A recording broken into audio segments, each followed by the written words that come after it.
Hello everyone, welcome back to my channel. तर आजच्या ह्या व्हिडिओमध्ये आपण मायनर्स अग्रीमेंट हा जो टॉपिक आहे हा स्टडी करणार आहे आणि हा येतो चॅप्टर 5 अंतर्गत, जो आहे कपॅसिटी टू कॉन्ट्रॅक्ट. म्हणजे कॉन्ट्रॅक्ट करण्यासाठी to enter into a contract कुठकुठल्या कपॅसिटीज असणं गरजेचं आहे ते ह्या चॅप्टरच्या अंडर डील केलेलं आहे. आणि त्यापैकी एक कपॅसिटी जी आहे ती डील करते रिगार्डिंग मायनॉरिटी संदर्भात. So let's begin. आता इंट्रोडक्शन पार्टमध्ये तुम्ही काय मेन्शन करणार की एक कॉन्ट्रॅक्ट काय आहे. तो contract is an agreement which is enforceable by law. कधी एन्फोर्सिएबल असतो by law? When made by competent parties. Free consent असेल तिथे. पार्टीज कशा असणार? कॉम्पिटंट. आता इथे ॲक्च्युली आपलं जो मेन आजचा जो टॉपिक आहे ना तो ह्या पॉईंटच्या अंतर्गत डील केला जातो, जो की आहे कॉम्पिटन्सी, की पार्टीज ज्या आहेत त्या ठिकाणी कॉम्पिटंट असल्या पाहिजे. त्यानंतर कॉन्ट्रॅक्ट जो आहे फ्री कन्सेंटने त्या ठिकाणी एंटर केला गेला पाहिजे आणि तो लॉफुल ऑब्जेक्टसाठी आणि लॉफुल कन्सिडरेशनसाठी त्या ठिकाणी एंटर केलेला असला पाहिजे. नाव व्हॅलिड कॉन्ट्रॅक्ट जो आहे बेसिकली, मग त्याचे जर आपण पॉईंट्स पाहिले तर काय की कॉम्पिटंट पार्टीज, फ्री कन्सेंट आणि लॉफुल ऑब्जेक्ट किंवा लॉफुल कन्सिडरेशन. मग आता हे जे कॉम्पिटन्सी आहे पार्टीजची, की पार्टीज कॉम्पिटंट असल्या पाहिजे. आता कॉम्पिटंट असल्या पाहिजे म्हणजे नेमकं काय असलं पाहिजे? तर हे आपल्याला जो आपला कॉन्ट्रॅक्टचा ॲक्ट आहे त्याच्या सेक्शन 11मध्ये दिलेलं आहे. का असलं पाहिजे? तर तिथे मेजर असला पाहिजे तो पर्सन, तो साऊंड माइंडचा असला पाहिजे आणि त्या पर्सनला लॉने डिस्क्वालिफाय केलेलं नसलं पाहिजे. ना मेजर ज्या वेळेला आपण म्हणतो तर मेजर म्हटल्यानंतर त्याचं काय वय असावं? तर आपला जो इंडियन मेजॉरिटी ॲक्ट आहे त्याचं सेक्शन 3 आणि 4 प्रमाणे या ठिकाणी जर त्याचे नॅचरल गार्जियन्स असतील, ठीक आहे, नॅचरल गार्जियन्स आहेत तर 18 वर्ष, आणि जर त्या ठिकाणी नॅचरल गार्जियन्स नाही आहे, त्याचे कोर्टाने अपॉइंट केले किंवा गार्जियनशिपचा जो ॲक्ट आहे त्याच्या अंतर्गत अपॉइंट केलेलं असेल तर त्या ठिकाणी 21 वय जे आहे पूर्ण होणं गरजेचं आहे. म्हणजे ज्या व्यक्तीचं वय ह्या दिलेल्या एजपेक्षा जर कमी असेल, नॅचरल गार्जियन्सच्या केसमध्ये 18पेक्षा कमी आणि अदरवाईज 21पेक्षा कमी जर असेल आणि त्या व्यक्तीने एखादा कॉन्ट्रॅक्ट त्या ठिकाणी केला असेल तर तो कसा असतो? वॉइड अब इनिशियो, म्हणजे सुरुवातीपासूनच तो वॉइड असतो. मग आता याला इंग्लिश लॉमध्ये याचं कसं स्वरूप आहे बरं? जे मायनरसोबत जे अग्रीमेंट होतात किंवा जे काही त्या ठिकाणी करार होतात, तर या ठिकाणी इंग्लिश लॉमध्ये जे अग्रीमेंट्स मायनरसोबत होतात दे आर वॉइडेबल. पण कधी? At the instance of minor. म्हणजे मायनरला जर वाटत असेल की तो जो आहे तो वॉइड करायचा, ठीक आहे, टू अवॉइड दॅट कॉन्ट्रॅक्ट, तर तो त्या ठिकाणी त्या कॉन्ट्रॅक्टला अव्हॉइड करू शकतो. म्हणजे तो voidable at the instance of minor आहे. पण जर त्याला असं वाटलं की नाही, हा जो कॉन्ट्रॅक्ट आहे, हा जो हे जे ॲग्रीमेंट आहे हे मी पूर्ण करायला हवं, तर तो त्या ठिकाणी ते पूर्णही करू शकतो. ना कॉन्ट्रॅक्ट्स फॉर नेसेसरीज जे आहे हे मात्र व्हॅलिड आहे. म्हणजे असे कॉन्ट्रॅक्ट्स जे त्या मायनरच्या नेसेसरीजसाठी त्या ठिकाणी एंटर केलेले आहेत. आता नेसेसरी म्हणजे काय? ज्या जीवनावश्यक वस्तू असतात. म्हणजे समजा आता हा एक्स पर्सन आहे, ठीक आहे, आणि हा एक सी पर्सन आहे. सी चाइल्ड आपण कन्सिडर करू, ठीक आहे. हा सी पर्सन आहे आणि हा एक्स पर्सन आहे. हा सी समजा 4 वर्षांचा आहे. तर 4 वर्षाचं मूल स्वतःसाठी तर काही कमवू शकत नाही आणि याचं सपोज नॅचरल गार्जियन नाही आहे कोणी त्या ठिकाणी, नाही आहेत सपोज त्याचं.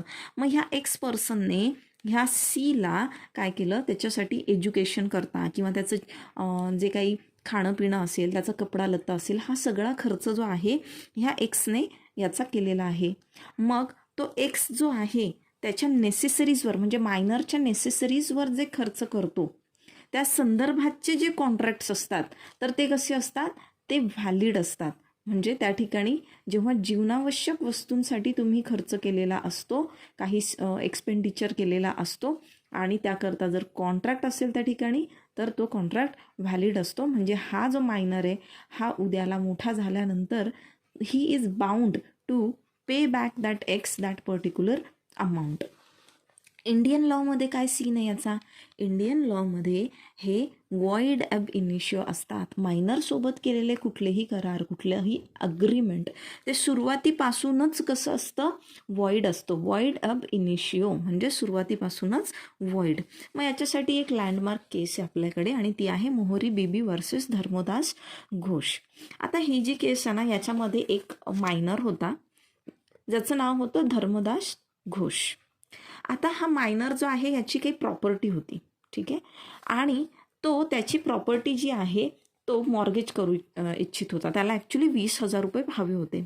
आणि त्या संदर्भात एक ब्रह्मोदत्त नावाचा व्यक्ती होता.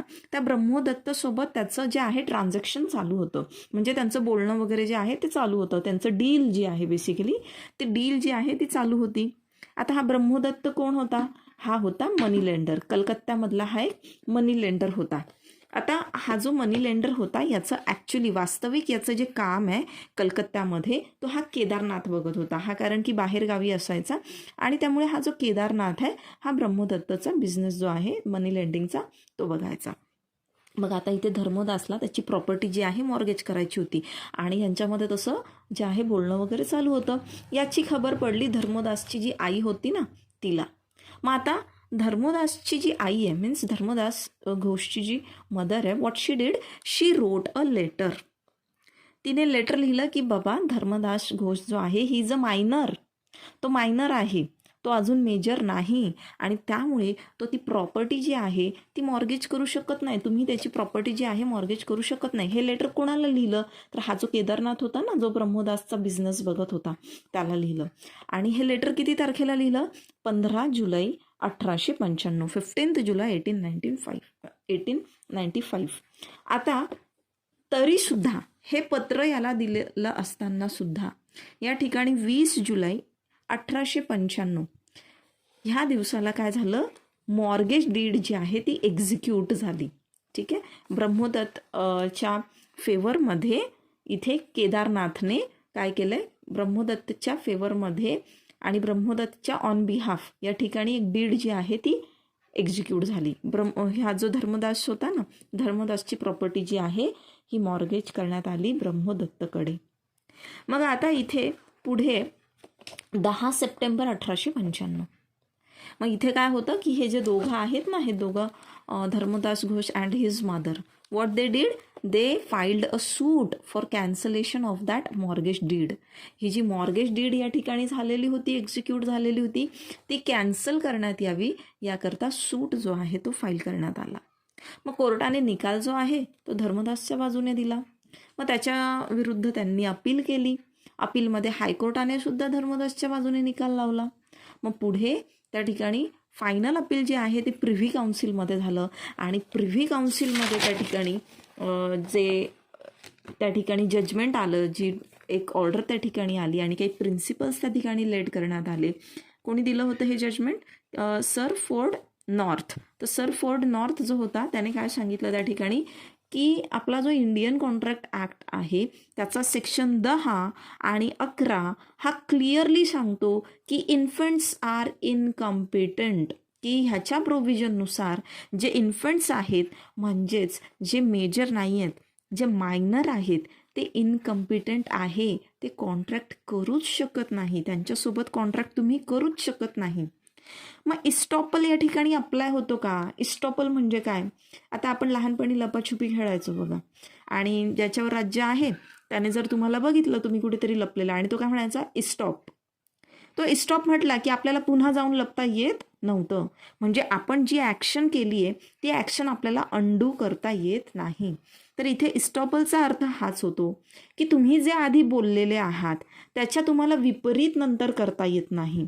पण ही इस्टॉपलची जी डॉक्ट्रिन आहे, हे जे प्रिन्सिपल आहे ते मायनरच्या संदर्भात लागू होत नाही.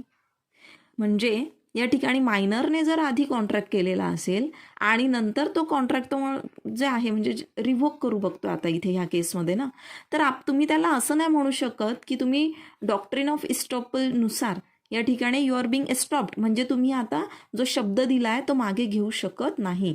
तर ही जी इस्टॉपलची जी प्रोव्हिजन आहे किंवा इस्टॉपलची हे जे प्रिन्सिपल आहे हे या ठिकाणी मायनरच्या अग्रीमेंट्सवरती ते लागू होत नाही. केदारनाथ जो आहे या ठिकाणी, केदारनाथला पूर्ण नॉलेज होतं, कारण की बघा इकडे जो धर्मदास होता त्याची जी मदर आहे तिने आधीच एक लेटर जे आहे लिहिलं आहे काय की धर्मदास घोष इज मायनर, हे लेटर केदारनाथला लिहिलं आहे. आणि केदारनाथ जो आहे तो ह्या ब्रह्मोदत्तच्या ऑन बिहाफ काम करत होता. म्हणजे हा झाला कोण? एजंट आणि हा झाला प्रिन्सिपल. मग आपण आपल्याला माहिती आहे की एजंटला नोटीस म्हणजेच प्रिन्सिपलला नोटीस, म्हणजे जी गोष्ट तुम्ही एजंटला सांगितली ती गोष्ट त्या ठिकाणी प्रिन्सिपलला माहीत आहे असं कायद्यामध्ये गृहीत धरलं जातं. आणि मग इथे रेस्टिट्यूशन ऑफ बेनिफिट म्हणजे मग आता त्या ठिकाणी जर त्या मायनरला काही बेनिफिट मिळालेला असेल त्या कॉन्ट्रॅक्टमधून तर तो पुन्हा रिस्टोर करायचा असतो का, म्हणजे परत करायचा असतो का, त्याला जबरदस्ती तुम्ही परतफेड करण्यासाठी सांगू शकता का, तर हे प्रिन्सिपलसुद्धा इथे अप्लाय होत नाही असं या ठिकाणी कोर्टाने सांगितलं. मात्र याला काही एक्सेप्शन्ससुद्धा आहेत. काय एक्सेप्शन्स आहेत की मायनरसोबत केलेला एखादा कॉन्ट्रॅक्ट तो कधी त्या ठिकाणी पूर्णत्वास नेला जाऊ शकतो. तर बघा, जेव्हा मायनर जो आहे त्याने त्याचे ऑब्लिगेशन्स जे आहे ते कॉन्ट्रॅक्टच्या अंतर्गत ते पूर्ण केले. म्हणजे एखादा कॉन्ट्रॅक्ट आहे, त्या कॉन्ट्रॅक्टच्या अंतर्गत याच्यावर जे ऑब्लिगेशन होते हे याने पूर्ण केले आणि त्याच्या बदल्यात आता जो परतावा याला मिळणं आहे तो बाकी आहे फक्त. म्हणजे काय, मायनर जो आहे basically he can be a promisee, he can not be a promiser. तो प्रॉमिसर नसू शकतो. म्हणजे बघा, आता सपोज एक्स पर्सन आहे आणि हा एक एम आहे, मायनर आहे. ह्यांच्यामध्ये एक करार होतो की एक्सला सपोज एक कॉन्ट्रॅक्ट यांच्यात असं होतं की एक्सला 100 सूट जे आहे ते शिवून हवेत. त्याच्या बदलात एक्स जो आहे एमला त्या ठिकाणी सपोज 1,00,000 रुपये जे आहे पे करणार आहे. आता मग ह्या एमने जो मायनर आहे त्याने बिचाऱ्याने 100 सूट जे आहे याला तयार करून दिले.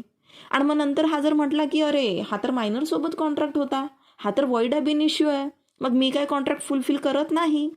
पण ह्या केसमध्ये ह्या मायनरने त्याचं जे ऑब्लिगेशन होतं ते परफॉर्म केलं आहे. म्हणजे त्या कॉन्ट्रॅक्टच्या अंतर्गत काय होतं की याने 100 सूट शिवून द्यायचे आहेत आणि त्याने ते 100 सूट शिवले आहेत. म्हणजे त्याचं ऑब्लिगेशन जे आहे त्याने ते पूर्ण केलं आहे. मग ह्या एक्स पर्सनला याला हे जे काही त्या ठिकाणी कन्सिडरेशन जे आहे ते फिक्स झालेले ते त्याला द्यावंच लागेल. म्हणजे इथे काय, हा जो एम आहे, एम जो आहे तो प्रॉमिसी आहे, प्रॉमिसर नाही. Then contract made by the guardian of the minor for his benefit. जर त्या मायनरच्या वतीने त्याच्या गार्जियनने त्या ठिकाणी कॉन्ट्रॅक्ट केलेला असेल आणि तो मायनरच्या बेनिफिटसाठी असेल तरीसुद्धा तो परफॉर्म करावा लागतो, तो फुलफिल करावा लागतो. यासाठी आपण एक केस बघूयात. तर एक American insurance company versus Madanlal 1935ची केस आहे ही. आता ह्याच्यामध्ये काय झालं की एक मायनर पर्सन होता आणि त्या मायनरचं काय होती, एक प्रॉपर्टी होती. मग आता त्या मायनरचा जो गार्जियन होता त्या गार्जियनने मायनरच्या वतीने म्हणजे मायनरच्या ऑन बिहाफ त्या प्रॉपर्टीसाठी एक फायर इन्शुरन्स जो आहे तो घेतला. ठीक आहे. मग त्या ठिकाणी म्हणजे काय, इन्शुरन्सचा कॉन्ट्रॅक्ट जो आहे अगेन्स्ट फायर त्या कंपनीसोबत झाला. पुढे जाऊन असं झालं की तिची मायनरची प्रॉपर्टी होती, it got destroyed in fire. त्या ठिकाणी त्या प्रॉपर्टीला आग लागली आणि ती प्रॉपर्टी डिस्ट्रॉय झाली.